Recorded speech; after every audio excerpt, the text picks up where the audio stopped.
Be honest with me for a second. When was the last time you got genuinely stupidly obsessed with something? A song, a show, a hobby, something that made you lose track of time? Now ask yourself, when was the last time that happened recently? If you're sitting there struggling to remember, stay right here. Because what I'm about to explain isn't a mood problem. It's not laziness, it's a brain circuit, and by the end of this video, you'll know exactly how to fix it. Let's do a quick thought experiment. Think of a song you were once obsessed with. You played it on repeat. You made your friends listen to it. You knew every lyric, every beat. Then one day, it just stopped hitting. Same song, same you. But the feeling was gone. Did the song change? No. So what changed? Your brain learned to predict it. And here's the part that should genuinely worry you. This isn't just happening with songs. It's happening with your job, your hobbies, your favorite shows, your relationships. One by one, everything became predictable. And once your brain can predict something perfectly, it stops getting excited about it. This is neuroscience, not motivation, not burnout, a measurable brain function. I know what you're thinking. Okay, but is this actually serious, or am I overreacting? Let's find out. Quick self-check right now. Do you feel bored even when you're doing something you should enjoy? Do you scroll for hours but feel nothing afterward? Do you struggle to finish things that used to excite you? Do you feel like you're going through the motions of your own life? Count your yeses. Drop that number in the comments before you keep watching. If it's above 3 or 4, I'm not saying this to scare you. I'm saying it because what you're about to learn can actually reverse it. In 1992, after the Barcelona Olympics, researchers studied the faces of silver and bronze medalists on the podium. Logically, the silver medalists should look happier. They performed better. But when strangers rated the athletes' happiness, bronze medalists scored a 7.1 and silver medalists scored a 4.8. Bronze beat silver in happiness. Why? Because the silver medalist's brain was stuck on, I was so close to gold. The bronze medalist's brain was thinking, I almost got nothing, and I got this. Same achievement, completely different feeling. Because your happiness doesn't come from the result. It comes from the gap between what your brain expected and what actually happened. Now here's where it gets deeper. Deep in your brain is a region called the ventral tegmental area. It releases dopamine, but not for pleasure, for surprise.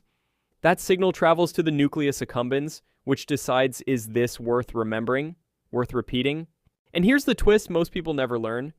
Neuroscientist Dr. Kent Berridge, after 30 years studying dopamine, proved that wanting and liking are two separate systems in your brain.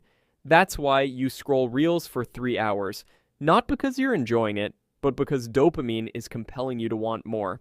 If someone asked you afterward, did you actually enjoy that? You couldn't honestly say yes. You weren't liking it. You were just wanting it. Now let's talk about the experiment that explains everything. In the 1990s, neuroscientist Wolfram Schultz placed electrodes in monkeys' brains and gave them a reward, sweet juice, while recording dopamine in real time. At first, dopamine spiked with every reward. Then he added a predictable pattern. A light would turn on right before the juice arrived. Once the monkey learned the pattern, something wild happened. Dopamine stopped spiking for the reward. It only spiked for the light. And once the pattern became fully predictable, dopamine flattened out completely. No excitement for the light, no excitement for the juice, nothing. And this is called reward prediction error, and it's the whole answer to your question. Your brain doesn't get excited by rewards. It gets excited by surprise. The moment something becomes fully predictable, the excitement dies, even if the reward itself never changed. That's your song, that's your job, that's your life right now. And there's a second mechanism working against you, downregulation. The more high stimulation content you consume, fast cuts, short videos, endless notifications, the more your brain's dopamine receptors quietly turn down their sensitivity. You're not imagining it. Things that used to feel good now feel like meh.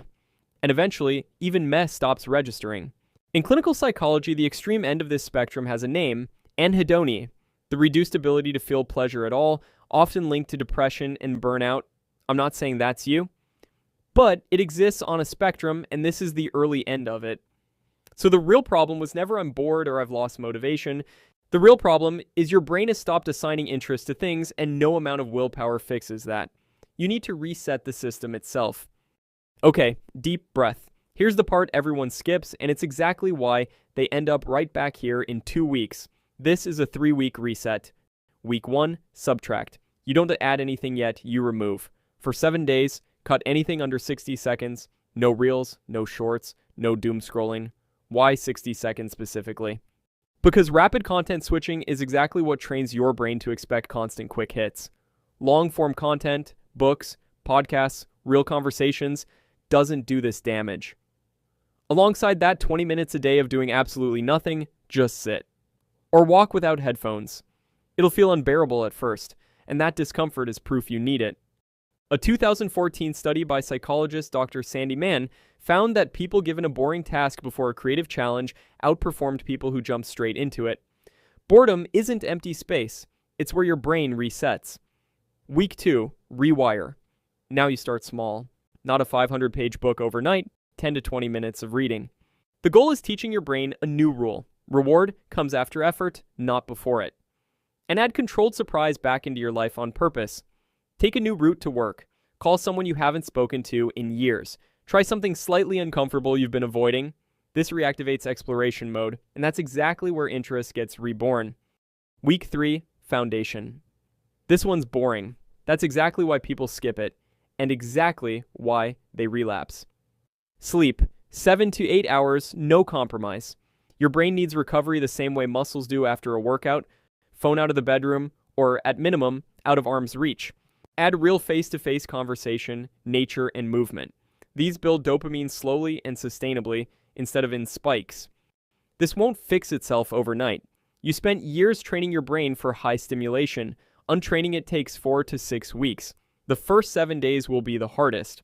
After that, momentum takes over. If you made it this far, you're already in the small percentage of people who actually want to change something instead of just watching another video about it. So, here's your challenge. That self-check score from earlier, comment it right now. Then run this 3-week protocol, and after 7 days, come back and comment your new score. I mean it, I'll be reading them. Your brain didn't lose the ability to feel interested, it just forgot how, and forgetting can be undone. If this helped you see things a little clearer, hit like, subscribe, and I'll see you in the next one.